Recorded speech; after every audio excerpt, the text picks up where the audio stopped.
how to market your club and gain new members, panel discussion. Today, our aim is to help everybody gain more tips and tricks of how to gain new members and other bits of information and other resources that the district has to help your club gain new members and have more vibrant meetings. Just as a bit of housekeeping, if you could keep the noise down while the presenters are speaking, there will be a question and answer session for everybody at the end of the of each session, each person speaking for 5 minutes. And for that, I would like people to put questions in the chat box and we will ask them to the presenters. The reason why that's happening is there's only a limited amount of time for the questions, and the questions we don't get to, we can pass on to the presenters who will answer them and get back to you. And with that, I would like to hand over to the Toastmaster of the day and fellow Brisbane Division Director, Denise Buckby. Hi everybody, thank you so much for taking time out of your beautiful Sunday afternoon. It's very difficult to get a time that everyone is available. We are recording, so we'll be putting it on YouTube or our district website that you can refer to. I'd like to give a very special thanks to our presenters today, who've also given up their time, but also sharing their ideas. Over the district, we have something like 130 clubs. And out of those 130 clubs, some of the clubs are truly outstanding. And they're outstanding for their ability to produce new members, but also to retain new members. And so we'd like to congratulate the following panelists that are here today to share with you some of their tips, tricks and suggestions on what works for their club. I'm looking from my screen. Up the top we have Jeanette Hayden. Jeanette is from Springfields Club and she'll be talking about converting members, guests to members. Then we have Keith Kennelly. Hello, Keith. Keith is from Capalaba and he has increased his club membership from 4 up to 18, and then suffered COVID and then up again. And he's got a wonderful communication marketing program that he is predominantly doing online as well as face-to-face, as well as just generally getting their whole club behind it. Thank you, Keith. We then have Judith. Judith, our wonderful Central Division Director. Judith was a club coach, and obviously part of a club coach's job is to increase membership of a club above 8, above 12, and head towards charter strength. And Judith did that wonderfully with the Chermside Communicators Group. So she'll be talking about what she did as a club coach to increase the membership. Then we have Kiriana Giffin from the wonderful South Bank Club.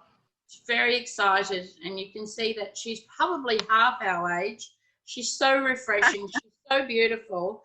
We all need one of these in our club. And can you believe South Bank had 45 members, which is just wonderful. And when you hear her secrets, even if we just get 2 of her tips and her energy, I'm sure that that will increase our membership. Then we go down to Maria. Maria is actually the queen of Speechcraft.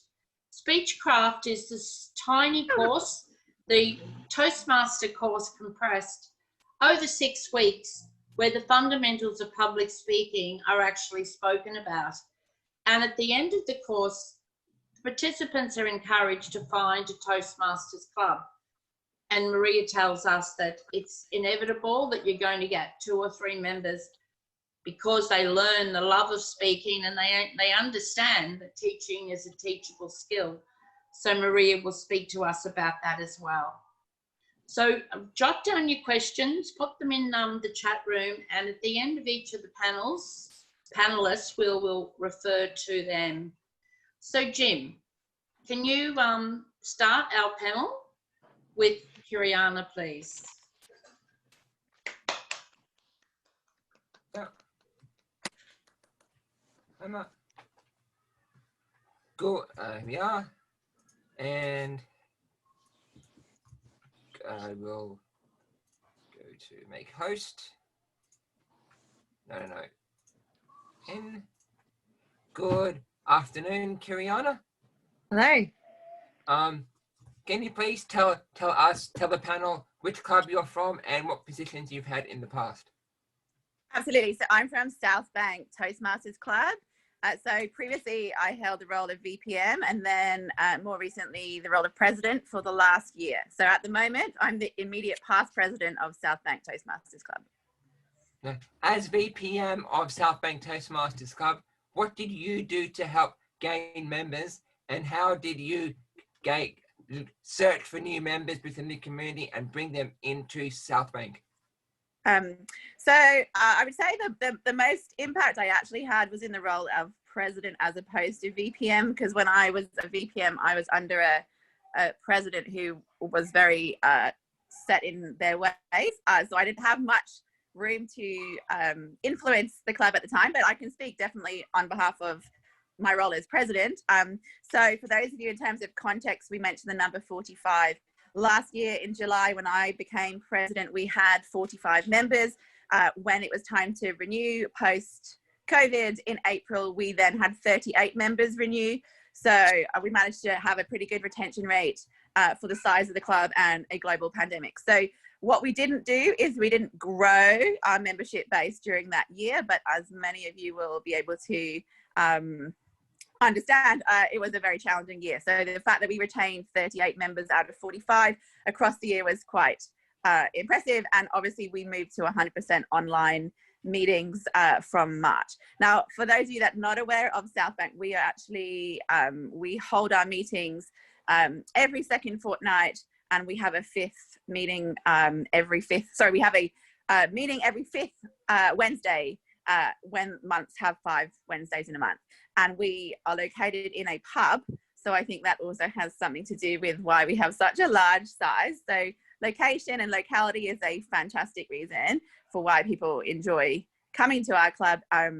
But we know because we send out guest surveys to all of our guests as to how they found out about us. Now, interestingly, if you compare the results from my tenure as president versus the last time we did a survey, which was 2016, the reasons why people came were very different. So under my tenure as president, the majority of people came due to referrals or recommendations, or that they knew somebody who was already a member of the club. So that was a massive thing for us, was individual recommendations and referrals from our existing members.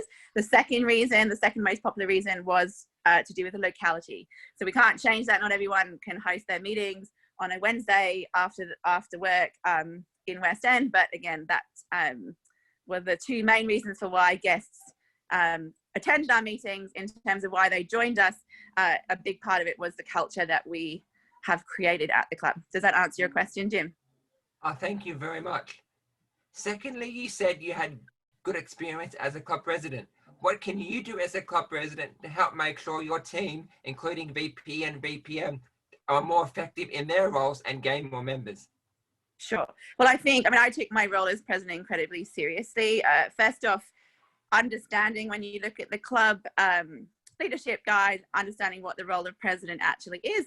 Obviously, you put your own spin on it, but you are the person that sets the culture and the vibe of the club. You put out the fires where they're needed, but you also help to create that culture. So for me, I believe in creating autonomy within the roles of my executive team, but I also was quite strict in terms of setting out my expectations. But as a club, the most important thing we did when we took over our roles, we had lots of meetings at the beginning where we set out our individual executive vision and our individual values as an executive team, and we made sure that each person contributed, and we really did create goals for each individual role as well as the club in general as to where we were going to be.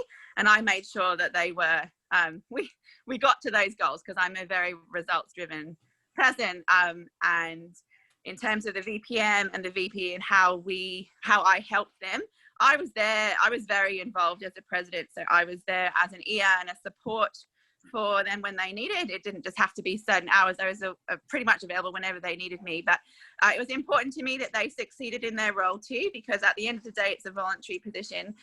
We don't do this because we get paid, but there must be a reason why those people were in the roles that they were. And it was about my job as their leader to understand what their motivations were when they signed up, and to make sure that they also got a sense of achievement and fulfillment from those roles. So I helped them the most in terms of reminding them what that was in terms of their motivations, and making sure I did what I could to help them achieve that. Thank you, Kerry. Also, you've said you, as a president, you had an educational roadmap to help retain members. Can you explain about that? Absolutely. So big part of when we took over as an executive team, we sent out an initial membership survey. Within that membership survey, we had a set list of questions. I'm more than happy to share with you post this workshop what those questions were, both for the guest survey and the membership survey. But it was about understanding why our members were there. We asked them what their goals were for the year, and then we broke it down further into short and medium term goals.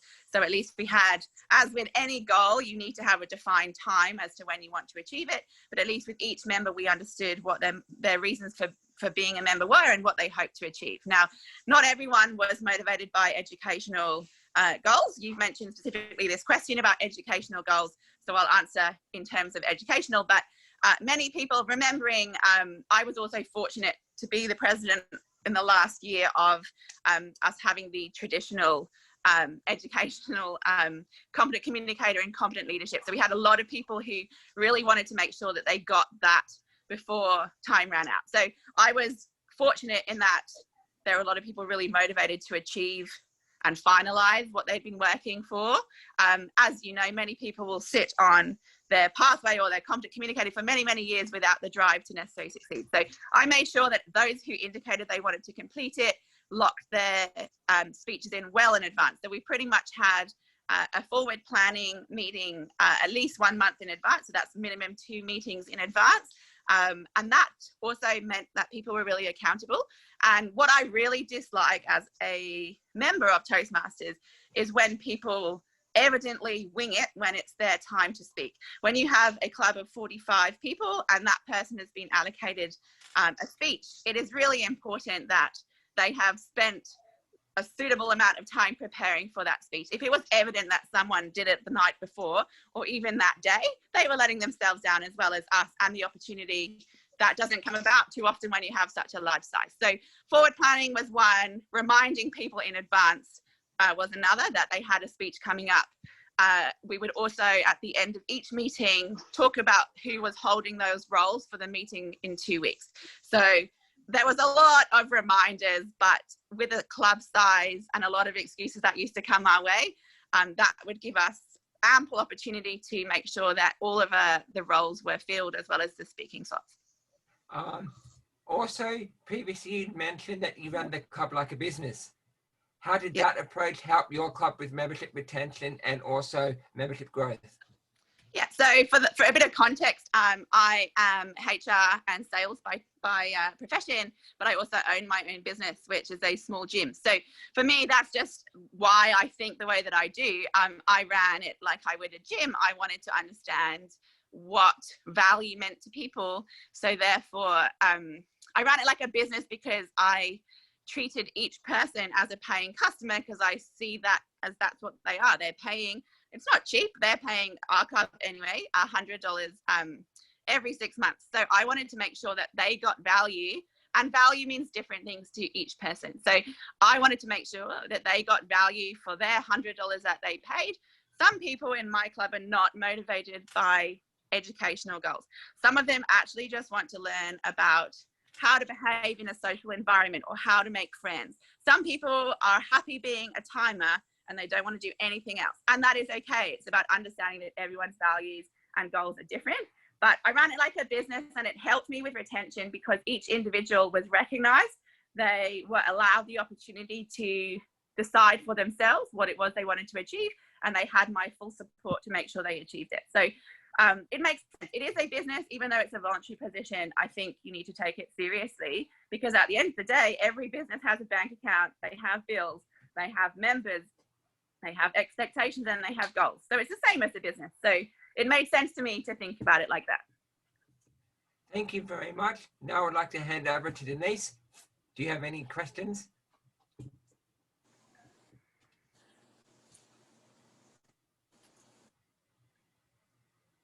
Unmute, please.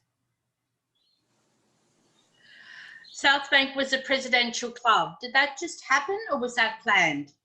Oh, it was fully planned. I don't believe you get to being a President's Distinguished Club by accident. There are some clubs that have historically achieved every year. The last time we achieved President's Distinguished was 2013. So a very long time ago. That was my promise when I took over as president, that I would get the club to that. As I mentioned, it's not all me. I had a very strong executive team, but I was also very driven. And I was fortunate in that we had a lot of people trying to complete their original or traditional educational goals. So that definitely helped, because the thing that we would often struggle with, we would be easily getting the membership growth, we'd easily get all the administrative stuff, but it was the educational goal. And as you know, with the DCP program, a large portion are those educational goals that I thought time and time again we fell short with.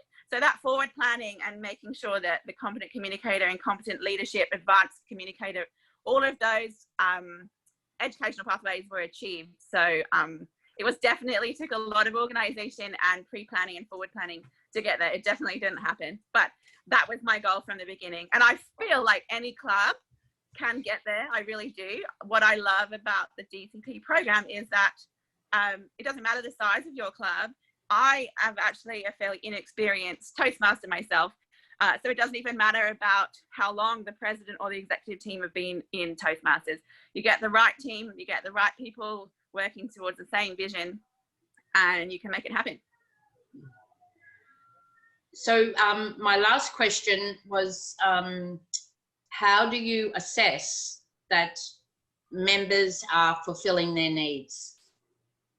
So as I mentioned a little bit earlier, when you set a goal, you've got to think about the STAR principle behind a goal: specific, targeted, achievable. You've got to have a time frame. So that you have something quantifiable and measurable in terms of that. If you don't adopt that, then you can't measure whether or not you're achieving the goal. So every goal that I had was based on the STAR principle of goals, basically. So it made it very, very easy to know if we were falling short or not. So the same with each individual goal. When we sent the membership survey out and we asked for their short and medium term goals, again, we had a deadline and we knew what each individual was wanting to achieve by when. And of course, things happen to stop you getting goals by that particular time, but being engaged and constantly touching base with our individual members meant that we knew when those boundaries would have to be extended and so forth. How do you make your meetings fun? Drink alcohol. No, not everyone drinks, that's a bad joke, but we do actually have, our meetings last for 2.5 hours. That's a very long time. We have a gap in between, a little break in between. So we start at 6:30. We usually break around 7:15 for half an hour. We all have a communal dinner. It's not compulsory to eat, but we have a social occasion every meeting in halfway through the meeting. So that makes it fun in itself, because instead of you going to, especially during COVID, we had to adapt, because what we relied on for so long was that social element and eating dinner. And then you move to a 100% online meeting, and people have been online all the time with work. So we wanted to keep them engaged. So what could we do instead? We made sure that we still had a break. So people were eating their dinner and having their drinks. And we were having that break where we could chat with each other, because we felt it was really important that we were friends with our members. It wasn't just like school where you turn up, you perform, you have to achieve, and then you get fun social element and social aspect. And we also have a social calendar. So we actually socialize outside of meetings as well for those that want to. And that's worked really well for us. But yeah, the fact that our location is a fun, lighthearted location also helps. I think, had we been in a library, that sets a sort of precedence in terms of the culture and I guess how serious people are when they come in. We get told time and time again we may not be the typical Toastmasters club in that we don't necessarily, we're not always PC, shall we say. And that sort of appeals to a certain kind of person. But we have a really wide range of members. Our founding member, Alan, he started the club up and he's still a member and he's in his 70s and he's there alongside teenagers who are 18 years old and wanting to join our club. So we have such a wide range of ages and we need to appeal to all of those people. And that's what helps, is having that social dinner halfway through the meetings. And do you use online marketing? We did, but in our guest surveys, we wanted to know whether it was worth it. For a while, we did pay. We did paid advertising. We did Meetup. We're pretty onto our Facebook page, but we realized that the majority of people found us not through any of those channels. So we didn't necessarily see so much value in the online marketing, bearing in mind my club being, well, my club being large, didn't need to focus too much on growth. The biggest thing for us was retention, because we grew naturally as it was.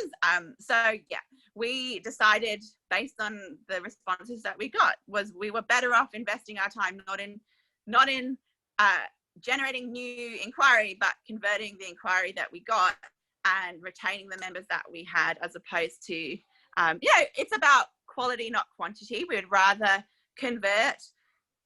We had a conversion rate of about 80%. So that's a real high conversion rate. And that is because it was targeted and we didn't spread ourselves too thinly. And we found that when we marketed online, maybe it wasn't quite so targeted, and we would get people who would club hop. We had a lot of club hoppers. So they would basically, rather than pay their dues, they would just go from one club to another. And it's if you ask the right questions, you find out who are the club hoppers. It's like a gym, which I own as well. You have the gym hoppers who just go for the free trials rather than commit. So we had to assess, because we're investing time as a club with people, we're buddying them up. We want to make sure that we're not wasting our time either. So it was about assessing those individuals, and we found that online marketing and the leads that we got from that maybe weren't quite, they were harder to convert because we maybe weren't targeting them quite so well. Thank you.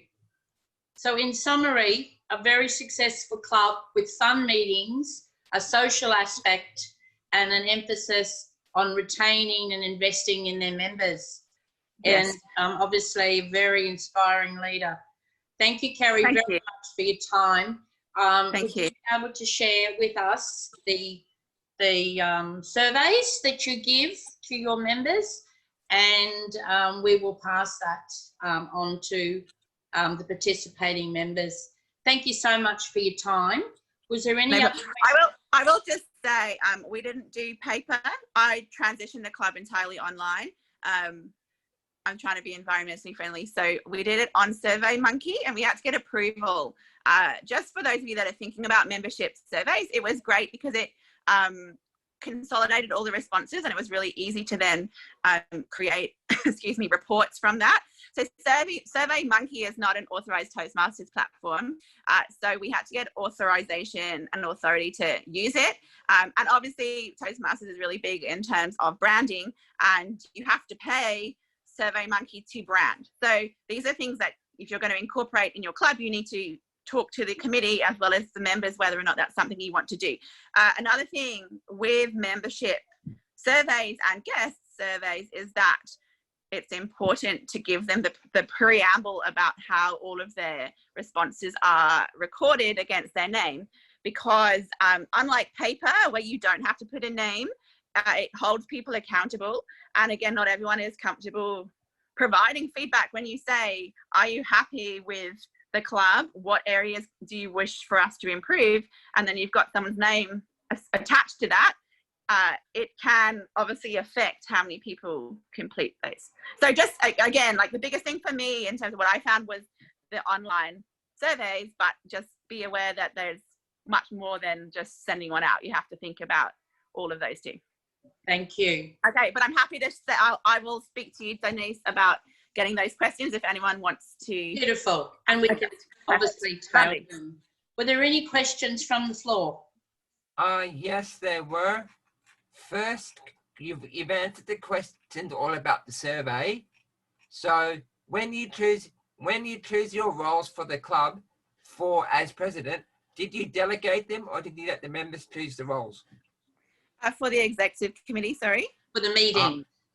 For the meeting and executive, say both. Okay. So should I break this down? Did I choose my executive team? Is that what you're asking? Yes. Or did you let the members decide? It was definitely a membership decision, but I'm sure those of you that have held the role of president, you don't get elected prior to your executive team. You obviously need to know who you're going up against. I was fortunate that I only went up against one other person, and I did recruitment. So I recruited a team that I would like to work with. So yes, I was very much involved with encouraging people who I felt had potential in those roles to put their hand up. But that was not guaranteed I would have been voted in. But no, I definitely had a big say in who my executive team are going to be in terms of encouraging them strongly to put their hands up. In terms of who does roles in each meeting, it was a mixture. We use Easy Speak for our club, and Easy Speak gives you a drop-down list of who hasn't held a role for a while. So we really wanted to make sure that if someone hadn't held the role of timer for 186 days, for example, they were afforded the opportunity to do that if they wanted. So we made sure that not everybody wanted to do the roles. As I said, it's about understanding the dynamics. But in the membership survey, quite often people would say, I really want to be the role of evaluator, or I really want to be the role of Toastmaster. They would actually specify what those roles were. And therefore, it was really easy to forward plan those meetings because we made sure that those people who had particular goals set in terms of those roles were given them in advance. So it was a juggling act between everybody. Does that answer your question? Yes, just a couple of final quick questions. Firstly, how does the proximity to other clubs help in attracting members, or is it a detriment? What challenges does that pose? We've actually moved areas. Prior to that, all of the rest of our area were located quite far away from us. So we didn't have anything to do with clubs in our local area at all. So it impacted us not at all.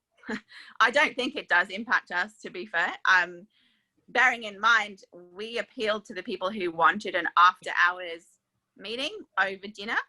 We were not appealing to people who wanted to work to go to Toastmasters during their lunch break, or if you're going to invest 2.5 hours out of your day, that's not going to appeal to everybody. Not a lot of mothers, for example, or fathers or parents can't invest that much time. So the proximity to clubs didn't impact us. It was more just being the right fit for the right person as opposed to anything else. Thank you. And the final question is, when you identified people for your team, did them having any life skills like PR, finance, leadership, any other kind of skills, did you use them? And if you did use them, did you encourage those members to share their life skills with the other Toastmasters in your club so they can grow? Yeah, we absolutely did. I mean, I think most people would know that most people would probably have treasurers who have a background or interest in finance. That's pretty obvious. But there's people like for myself, I am HR and recruitment. So we would do extra educationals at our club on the 5th Wednesdays. So that would happen at least twice a year. So those educational components, that's when we would really call on our members' soft skills. So for me, I held a session, knowing that COVID had happened and people had lost their job. I held a session on how to perform during an interview, for example. So I was passing on my skills as, a career coach, I suppose, for my members. We had other people who were into finances to talk about financial planning during COVID. So we definitely utilized people's individual skills who felt comfortable doing that to share with the club. And quite often we would make sure that the speeches that they would do touched on their individual skill set, because that's why we're there to learn from individuals. So yeah, we would make sure that those that were comfortable, not everyone is comfortable. A lot of my members are quite introverted, so they wouldn't always feel comfortable sharing individual skills, but we definitely touched on and shared with those that were willing to do so. Okay. Thank you so much. No Let's problem. give her a huge hand. That was just so dynamic and so inspiring. And we'll touch base with you after and get those resources for everyone. Thank you. Thanks for having me. Thanks. Yeah.